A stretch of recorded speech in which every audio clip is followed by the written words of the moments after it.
বিসমিল্লাহির রহমানির রহিম। আজকে আমি ইনকাম ট্যাক্স সম্পর্কিত বিস্তারিত আলোচনা করব। কারণ মানুষের অর্থনৈতিক কর্মকাণ্ডে ইনকাম ট্যাক্স অত্যন্ত গুরুত্বপূর্ণ।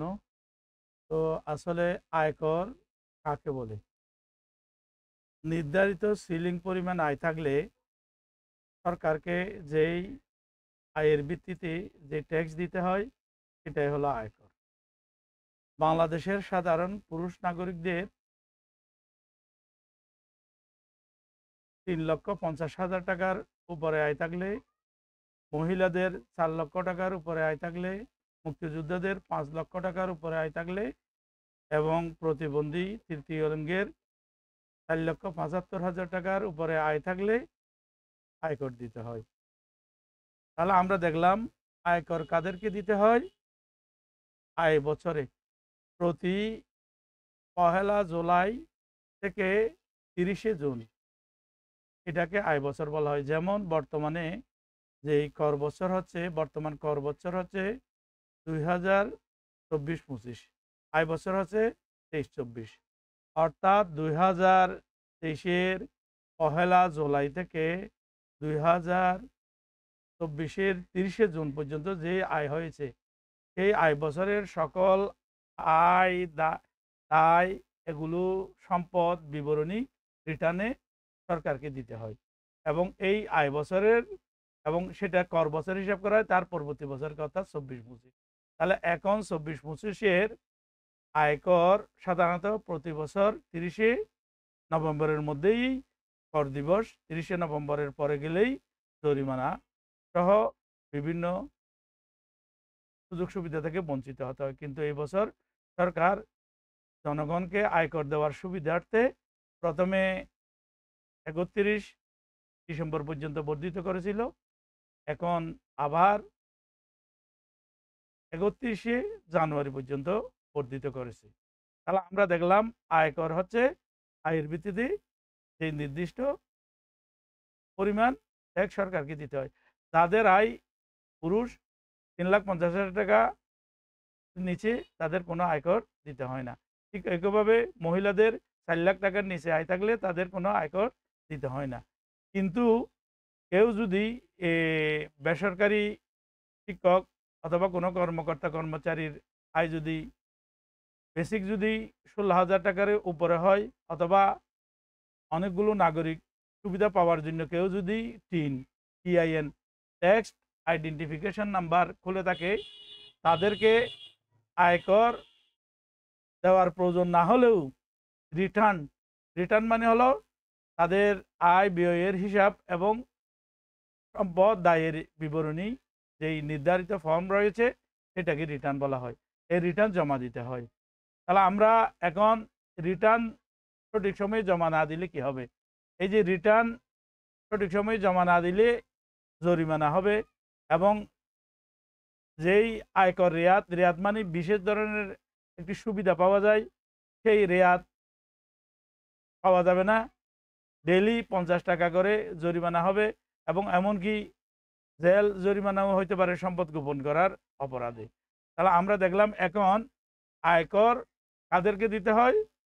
আয়কর পুরুষ হলে ৩.৫ লাখ টাকার উপরে, মহিলা হলে ৪ লাখ টাকার উপরে, মুক্তিযুদ্ধ হলে ৫ লাখ টাকার উপরে আয় থাকলে আয়কর দিতে হয়। আয়কর রিয়াত কি? এখন আয়কর রিয়াত হচ্ছে সরকার বিশেষ কতগুলো বিনিয়োগের জন্য যেই হিসাব করে যে কর নির্ধারিত হয় সেখান থেকে কিছু ছাড় দেয়। অর্থাৎ এই ছাড় দেওয়া আকারটাই হলো কর রিয়াত। তাহলে কর রিয়াত কোথায় পাওয়া যায়? আমরা জানি কর রিয়াত পেতে হলে সাধারণত যারা চাকরিজীবী, সরকারি চাকরিজীবী, তাদের জেনারেল প্রভিডেন্ট ফান্ড, আর যারা বেসরকারি স্বায়ত্তশাসিত চাকরিজীবী তাদের কন্ট্রিবিউটিভ প্রভিডেন্ট ফান্ডে যদি বিনিয়োগ থাকে, আর যদি ডিপিএস ১,২০,০০০ টাকা পর্যন্ত ডিপিএস এর বিনিয়োগে কর রিয়াত পাওয়া যায়। ঠিক তেমনি সঞ্চয়পত্র, ত্রৈমাসিক সঞ্চয়পত্র পুরুষদের জন্য, মহিলাদের জন্য পারিবারিক মাসিক সঞ্চয়পত্র, এই যে সঞ্চয়পত্রে যদি বিনিয়োগ থাকে ৫ লক্ষ টাকা পর্যন্ত, সেটার উপর কর রিয়াত পাওয়া যায়। তাহলে কর রিয়াত কিভাবে হিসাব করা হয়? কর রিয়াত পেলে সরকারকে যেই ট্যাক্স ধার্য হিসাবে যে ট্যাক্স আছে তার থেকে কম দেওয়া যায়। তাই এই জন্য প্রত্যেক মানুষকে এ আয় বছরের শুরুতেই পরিকল্পনা করে ম্যাক্সিমাম কতটুকু বিনিয়োগ করলে সর্বোচ্চ কর রিয়াত পাওয়া যাবে, সেই কর রিয়াত পেলে অনেক ট্যাক্স কম দিতে হবে। আবার অনেকের সম্পদ গোপন করে, সম্পদ গোপন করাটা এক ধরনের অপরাধ। কারণ রাষ্ট্রের কাছে যেই সম্পদের রিটার্ন যারা সাবমিট করে তারা যদি তাদের সম্পদ গোপন রাখে তাহলে সেগুলো কালো সম্পদ, অবৈধ সম্পদ। তার জন্য ফৌজদারি অপরাধ হিসেবে সুনির্দিষ্ট জেল জরিমানা বিধান রয়েছে। আমরা জানি অনেক প্রভাবশালী রাজনৈতিক পট পরিবর্তনে এই ধরনের ওই যে ট্যাক্স ফাইল কল করেই তাদের এই যে সম্পদের ইরেগুলারিটিসের উপর ভিত্তি করে মামলা মোকদ্দমার সম্মুখীন হতে হয়েছে আমরা দেখেছি। সেই জন্য এই যে ট্যাক্স ইনকাম ট্যাক্স ফাইল করাটা অত্যন্ত গুরুত্বপূর্ণ। এখানে সকল দায় দেনা সম্পদ এদের বিবরণ থাকতে হবে। এখন কেউ যদি একটি বাড়ি করে এবং সেই বাড়ির আয়ের উৎস এই যে ট্যাক্সে দিতে হবে, অর্থাৎ যারা চাকরি বাকরি করে তারা চাকরি বাকরি দেবে, যার সুনির্দিষ্ট আয় নাই তারা যদি কারো থেকে লোন নিয়ে থাকে তাহলে সেই লোনের সুনির্দিষ্ট ডকুমেন্ট থাকতে হবে। কি ডকুমেন্ট? লোন যদি 5 লাখ টাকার উপরে হয় তাহলে আত্মীয় স্বজন বিশেষ করে পিতা মাতা স্বামী স্ত্রী এ ভাই বোন থেকে লোন নিলে সেটা যদি 5 লক্ষ টাকার উপরে হয় ব্যাংক চ্যানেলের মাধ্যমে দেখাতে হবে। অর্থাৎ ব্যাংকে যাকে আপনি লোন দেবেন তার অ্যাকাউন্টে আপনি ক্রস চেকের মাধ্যমে জমা দেবেন যাতে তার স্টেটমেন্টে এই হিসাবটি উঠে। যদি আপনি এই লোনটি 5 লক্ষ টাকার উপরের কোনো ধার লোন এই যে ব্যাংক চ্যানেলে অর্থাৎ স্টেটমেন্টে না উঠে তাহলে সেগুলো লোন হিসেবে ইনকাম ট্যাক্স অফিস বিশ্বাস করবে না। আপনি যতই মানে দাবি করেন না কেন এগুলোকে আপনার অন্যান্য উৎসের আয় হিসাবে ধার্য করে দিয়ে কর নির্ধারণ করে দেবে। তখন আপনি অনেক বড় ক্ষতির সম্মুখীন হবেন। তাহলে আমরা দেখলাম দায় দেনা যে কোনো কিছু এই মানি ট্যাক্সে উল্লেখ করতে হবে এবং যে কোনো লেনদেন ব্যাংক চ্যানেলে করতে হবে। এখন আমরা দেখব ইনকাম ট্যাক্স এর কর কিভাবে নির্ধারণ করা হয়। প্রথমে শূন্য কর হলো 3,50,000 টাকা বাদ যাওয়ার পর 1 লক্ষ টাকা পর্যন্ত 5% হারে কর দিতে হয়। এমন ধরেন একজন ব্যক্তির আয় হলো 6 লক্ষ টাকা, তাহলে তার কর কিভাবে নির্ধারণ করা হবে? প্রথমে তার 3.5 লাখ টাকা বাদ গেলে 6.5 লাখ টাকা মনে করেন একজন ব্যক্তির আয়। বার্ষিক আয় করিম সাহেবের বার্ষিক আয় হলো 6.5 লক্ষ টাকা। এখন বার্ষিক আয়টি কিভাবে হিসাব করা হয়? প্রথমে স্যালারি থেকে যে আয় হয় সেটা হিসাব করতে হবে। তারপর যদি কোনো ধরনের ভাড়া, বিশেষ করে ঘর ভাড়া, গাড়ি ভাড়া, এই ধরনের অ্যাসেট ভাড়া দিয়ে যদি কোনো আয় হয় তাহলে রেন্ট খাতে 2 নম্বর আয় সেটাকে হিসাব করতে হবে। 3 নম্বর হলো কেউ যদি কৃষি সম্পদে চাষাবাদ করে আয় করে থাকে তাহলে তাদের সেই কৃষি আয় যোগ করতে হবে। আর কারো যদি ব্যবসা বাণিজ্য করে আয় করে থাকে তাহলে তাদের ব্যবসা বাণিজ্যের আয় যোগ হবে। আর কারো যদি এই যে বিনিয়োগের মাধ্যমে পরিসম্পদ, ব্যাংক ইন্টারেস্ট এগুলোর মাধ্যমে কোনো আয় হয়ে থাকে সেগুলো পরিসম্পদ খাতে আয় দেখাতে হবে।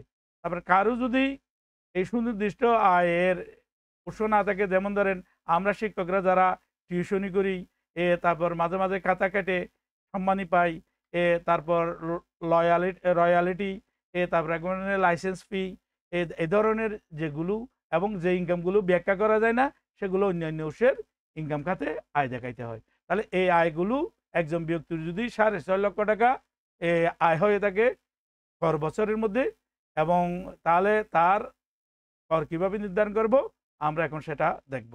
প্রথমে শূন্য কর হার 3.5 লক্ষ টাকা বাদ গেলে 6.5 লক্ষ টাকা থেকে আর 3 লক্ষ টাকা থাকবে।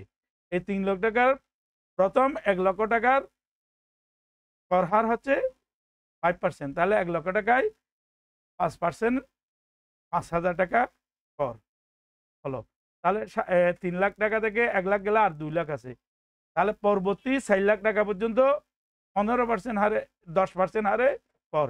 তাহলে এই 2 লাখের জন্য 10% হারে 20,000 টাকা, তাহলে তার কর আসলো 25,000 টাকা। তাহলে ওকে 25,000 টাকাই কর দিতে হবে।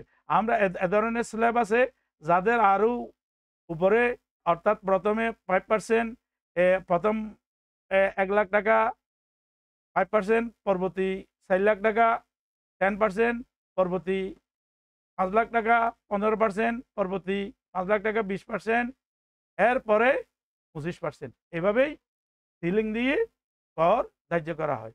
তবে এখন সুখবর হলো ইনকাম ট্যাক্স অনলাইনে দেওয়া যায়। অনলাইনে ইনকাম ট্যাক্স দেওয়া খুব সহজ, এখানে কোনো হিসাবের বিড়ম্বনা নাই। আপনি তথ্যগুলো ইনপুট দেবেন এবং কোনো ডকুমেন্টও সাবমিট করতে হয় না, কিন্তু ডকুমেন্টগুলো আপনার নিরাপত্তার জন্যই সংগ্রহ করে রাখতে হবে।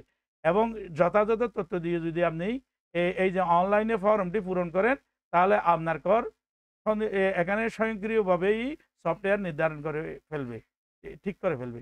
আপনার যদি কোনো বিনিয়োগ থাকে, বিশেষ করে উৎসে যদি কোনো আয়কর কর্তন করা হয়ে থাকে, তাহলে আপনি যদি সঞ্চয়পত্রের সেই নম্বরটি এখানে পোর্ট আপ দেন, তাহলে এই আপনি যে উৎসে যেই ট্যাক্সটি দিয়েছেন সেটা এখানে অটোমেটিকই মানে চলে আসবে। ঠিক একইভাবে আপনি যদি আইবাসের মাধ্যমে সরকারি চাকরিজীবী হয়ে থাকেন, আইবাসের বেতন, স্যালারি সব হিসাবগুলো আপনার আইবাসের তথ্য দিলেই এই যে আপনার ট্যাক্স রিটার্নে, অনলাইন রিটার্নে সরাসরি চলে আসবে। এভাবে ইনকাম ট্যাক্সের এই যে বিনিয়োগ, ব্যাংক রিটার্ন, এগুলো এখন আপনি আয়কর জমা দিতে হলে আপনাকে কি ডকুমেন্ট লাগবে? সবার আগে লাগবে আপনার স্যালারি স্টেটমেন্ট, তারপর ব্যাংক স্টেটমেন্ট, তারপর হলো আপনি যদি কোনো লোন দেনা করে থাকেন সেগুলো, আপনি যদি কোনো সম্পদ ক্রয় বিক্রয় করে থাকেন সেগুলো, আপনি যদি কোনো শেয়ার বাজারে বিনিয়োগ করে থাকেন সেই শেয়ার বাজারের বিইও অ্যাকাউন্টের সার্টিফিকেট, এই ধরনের সব সার্টিফিকেট আপনার সংগ্রহে রাখতে হবে। এভাবে আপনি কর হিসাব করতে পারেন। এখন আপনি যদি যথাযথ নিয়মে কর পরিশোধ না করেন, তাহলে এই যে এখানে আমি যে কথাটা বললাম, আপনার সম্পদ যদি গোপন করেন, দায় দেনা এগুলো আপনার স্ত্রী অথবা স্বামী পরস্পর যদি ট্যাক্স রিটার্ন জমা দেয়, ওরা আলাদা আলাদাভাবে ট্যাক্স রিটার্নে দেখাবে, কিন্তু কেউ একজন যদি ট্যাক্স রিটার্ন জমা না দেয়, তাহলে স্বামী যদি ট্যাক্স রিটার্ন জমা দেয়, স্ত্রীর হিসাবগুলো স্বামী দেখাবে। অথবা কোনো সন্তানের পক্ষে যদি কোনো সম্পদ থেকে থাকে সেই হিসাবগুলো ইনকাম ট্যাক্সে দেখাতে হবে। তাহলে এই যে ট্যাক্স যদি কেউ ফাঁকি দিয়ে, সাধারণত উপজেলা পর্যায়ের উপকর কমিশনারের নজরে আসলে উনি এই যে বাড়িঘর এগুলো পরিদর্শক দল আছে, ওরা দেখে আপনার যদি ট্যাক্সেবল ইনকাম থাকে, তখন ওরা আপনাকে একটি, এখন তো আপনি ইচ্ছা মতোই আপনার আয় দেখাইয়াই রিটার্ন জমা দেওয়ার সুযোগ পাচ্ছেন, তখন উনি আপনার এই হিয়ারিং করে আপনার সাথে বক্তব্য শুনে আপনার অ্যাসেটগুলো যে তথ্য উনি পাবে সেগুলো দিয়ে উনি নিজের মতো করেই আপনাকে একটা কর নির্ধারণ করে দেবে। সেই কর আপনাকে দিতেই হবে। যদি আপনি সেই কর না দেন, তাহলে আপনাকে এই যে সার্কেল অফিস হলো এই যে উপজেলা পর্যায়ের অঞ্চলে গিয়ে আপিলেট যুগ্ম কর কমিশনারের অফিসে আপিল করতে হবে, আপিল দায়ের করতে হবে। আপিলে যদি আপনি সম্পৃক্ত হন, আপনি আপিল ট্রাইব্যুনালে আপনাকে আপিল করতে হবে। তখন আপনার ইনকাম ট্যাক্সের দাহ্যকৃতের 10% আপনাকে পরিশোধ করতে হবে। এখন আপনি যদি এই যে উপকর কমিশনারের আদেশে সংক্ষুব্ধ হন, যদি 45 দিনের মধ্যে আপনি আপিল করেন, তাহলে আপনার কোনো সার্টিফিকেট কপি লাগবে না। যদি 45 দিন ক্রস করে ফেলেন, 200 টাকা দিয়ে সোনালী ব্যাংক থেকে একটি সার্টিফিকেট কপি, 200 টাকা ফি জমা দিয়ে ওই যে আদেশের সার্টিফিকেট কপি নেবেন এবং যুগ্ম কর কমিশনার অফিসে সোনালী ব্যাংকে ওই যে মামলা বাবদ 200 টাকার ফি জমা দিয়ে এর চালান, এই যে সার্টিফিকেট কপি এবং আপনার সপক্ষে বক্তব্যগুলো দিয়ে আপনি যুগ্ম কর কমিশনার অফিসে আপনি নিজেও সাবমিট করতে পারেন, অথবা কর আইনজীবীর মাধ্যমে আপনার ফাইলটি যুগ্ম কর কমিশনার অফিসে আপিল করতে পারেন। সেখানে যদি আপনি আপিলে হেরে যান, সংক্ষুব্ধ হন, তাহলে আপনি যুগ্ম কর ট্রাইব্যুনালে আপিল করতে পারেন। ট্রাইব্যুনালে আপিল বাবদ আপনাকে 1000 টাকা ফি জমা দিতে হবে এবং আপনার ওই যে ট্যাক্স দায়িত্ব হবে তার 10% আপনাকে জমা দিতে হবে। তাহলে আপনি ট্রাইব্যুনালে আপিল করতে পারেন। আপনি যদি ট্রাইব্যুনালে আপিল না করেন, তাহলে আপনি কর কমিশনারের কাছে 285 টাকায় 285 দ্বারাই রিভিশন করতে পারবেন। এখানে মামলা মোকদ্দমায় কতগুলো ট্রাম সম্পর্কে আমাদের ধারণা ক্লিয়ার থাকা উচিত। একটা হচ্ছে আপিল। আপিল হলো অধিকার। আর রিভিশন হলো যিনি বিচার করেন তার ঊর্ধ্বতন কর্তৃপক্ষের কাছে পুনঃবিচার চাওয়া, সেটা হলো রিভিশন। আর রিভিউ, রিভিউ হলো যিনি বিচার করছে তার কাছে পুনরায় বিচার চাওয়া, সেটাকে বলা হয় রিভিউ। যেমন ধরেন যুগ্ম কর কমিশনার একটি ফয়সালা দিছে, আপনি আবার যদি যুগ্ম কর কমিশনারের কাছে এই যে ফয়সালাটি দিছে সেটার সংশোধিত প্রতিকার চান, সেটাকে বলা হবে রিভিউ। এখন যদি আপনি আপিল না করে ঊর্ধ্বতন কর্তৃপক্ষ কর কমিশনারের কাছে এই যে উপকর কমিশনারের আদেশের বিরুদ্ধে প্রতিকার চান, সেটা হলে রিভিশন। আর আপিল হলো এই যে যে পদ্ধতি আছে নির্ধারিত পদ্ধতি, সেই পদ্ধতি অনুসরণ করে আপনি এই যে এভাবে আপনি কর এই যে নির্ধারিত পদ্ধতি অনুসরণ, অর্থাৎ সার্টিফিকেট কপি নিলেন, তারপর 200 টাকা ফি জমা দিলেন, আপিলের যুগ্ম কর কমিশনারের কোর্ট অথবা অতিরিক্ত যুগ্ম কর কমিশনারের কোর্টে আপনি আপিল করলেন। সাধারণত এই ধরনের আপিলগুলো 5 মাসের মধ্যেই রায় হয়ে এখানে চলে আসে। তাহলে আমরা দেখলাম এই যে কর, আয়কর অত্যন্ত একটি গুরুত্বপূর্ণ বিষয়। আমাদের সম্পদ, বিশেষ করে আমরা যারা ট্যাক্স রিটার্ন জমা দিই, তাদের আয়, ব্যয়, দায়, দেনা, সম্পদ এগুলো অবশ্যই সঠিকভাবে দেখাতে হবে। এখন যারা নতুন ট্যাক্স জমা দেন তাদের অত্যন্ত সাবধানতা অবলম্বন করতে হবে। অর্থাৎ আপনি যেই সম্পদগুলো আপনার আছে এবং ভবিষ্যতে যে সম্পদগুলো আপনার হবে, এগুলোর একটি পরিকল্পনা করে যথাযথ সম্পদ যদি না দেখেন ভবিষ্যতে এগুলো দেখাইতে পারবেন না, তখন অবৈধ সম্পদের দায়ে আপনার শাস্তি মাথা পেতে নিতে হবে। ঠিক একইভাবে আপনি যদি কোনো সম্পদ গোপন করেন তার জন্য মারাত্মক পরিণতি সৃষ্টি হতে হবে। আবার কোনো সম্পদ যদি ফাইলিং করার সময় প্রথমেই না দেখান, পরবর্তীতে এখানে দেখাবার সুযোগ পাবেন না। এই জন্য ট্যাক্স ফাইল যারা প্রথমেই করবেন তারা সমস্ত সম্পদ এবং আমি বলছি যদি খুব বেশি কর চলে আসে, তাহলে যদি আপনি আপনার বিনিয়োগ সীমা পর্যন্ত বিনিয়োগ করতে পারেন, তাহলে কর রিয়াত পেয়ে অনেক কর কমে আসবে। তাহলে আপনার রাষ্ট্রকে সেবা পাওয়ার জন্য আমাদেরকে ট্যাক্স দিতে হবে। ট্যাক্স রাষ্ট্রের প্রয়োজনে দিচ্ছি আমরা, এটা আমরা রাষ্ট্রের উন্নয়নমূলক কাজে অংশগ্রহণ করছি। সুতরাং ট্যাক্সকে নিজের ক্ষতি মনে করা যাবে না। আমাদের যদি সত্যিকারের আয় থাকে, রাষ্ট্রকে ট্যাক্স দেওয়া উচিত এবং যথাযথ নিয়ম কানুন মেনে। তো আমি গোলাম মোহাম্মদ এনামুল হক, প্রধান শিক্ষকের ভারপ্রাপ্ত দায়িত্ব পালন করেছি দীর্ঘ 6 বছর। তারপর সহকারী প্রধান শিক্ষক, সিনিয়র শিক্ষক, ক্লাস 1 গেজেটেড কর্মকর্তা, নন ক্যাডার গেজেটেড কর্মকর্তার দায়িত্ব পালন করে আমি অবসরে গেছি। বর্তমানে আমি অবসরে যাওয়ার আগেই 5-6 বছর আমি গভর্নমেন্ট লিডার আফসার মিয়ার আন্ডারে মানে বোর্ডে ওকালতি করেছি। আমার সনদটি স্থগিত রাখা হয়েছিল। বর্তমানে আমি আমার সনদটি এবং রিনিউ করে আমি আবার প্র্যাকটিস শুরু করছি। বর্তমানে আমি সিভিল সাইট এবং এই যে ইনকাম ট্যাক্সের এই যে আইনজীবী হিসাবে কাজ করছি। আপনারা যারা অনলাইনে এখনও রিটার্ন জমা দেননি, ন্যূনতম 1000 টাকার মধ্যে আমি একেবারে অনলাইনে এই যে ট্যাক্স ফাইল করা, একটা ট্যাক্সের অনলাইনে পুরা ফাইল করা, এই ফাইলটা করে সাবমিট করা, সাবমিট করার পর এটার ডাউনলোড করে রিটার্ন ফর্ম, আপনার পূরণকৃত রিটার্ন ফর্ম, তারপর অ্যাকনোলেজমেন্ট ফর্ম, তারপর আপনার যদি ব্যবসা বাণিজ্য করার জন্য ইনকাম ট্যাক্স সার্টিফিকেট লাগে, এই 3টা জিনিস এই 1000 টাকার মধ্যে আমি সুন্দর করে ট্যাক্স ফাইল করে দেব। অত্যন্ত আপনি কোনো বিপদে পড়বেন না। আপনার সম্পদগুলোর উৎসগুলো এই যে আইনগতভাবেই এখানে কোড আপ দেওয়া হবে। আপনার কোনো আইনেই যাতে কোনো জটিলতা না হয়, আপনার সম্পদগুলো যাতে কালো তালিকাভুক্ত না হয়, আপনি যাতে বিপদে না পড়েন, আবার আপনি যাতে অতিরিক্ত কর খাতেও যাতে জর্জরিত না হন, ন্যূনতম কর যাতে আসে, কিভাবে আপনি মানে সরকারি নিয়ম কানুন মেনে এবং কর রিয়াত নিয়ে অত্যন্ত যৌক্তিক কর পরিশোধ করতে পারেন, সেভাবে আমি ট্যাক্স রিটার্ন ফাইল অনলাইনে করে থাকি। আপনারা যারা আগ্রহী এখনো করেন নাই, 31 জানুয়ারি 2025 এই যে সরকার দ্বিতীয়বার নির্ধারিত এই ট্যাক্স সীমা পার হয়ে যাবে। তো আশা করি আপনারা আমার সাথে যোগাযোগ করবেন। আমার কোর্ট চলাকালীন আমি এই যে আমাদের সকরিয়া কোর্টের বার অফিসেই থাকি এবং এরপরে আমাদের এই যে গ্রামীণ ব্যাংকের পাশেই সার্ভ অফিস, এই সার্ভ অফিসের পাশেই আমার বাসা, সেই বাসায় আপনারা যোগাযোগ করতে পারেন। আমার ফোন নম্বর হলো 01713605980। আমার ফোন নম্বর হলো 01713605980। আপনারা ভালো থাকুন।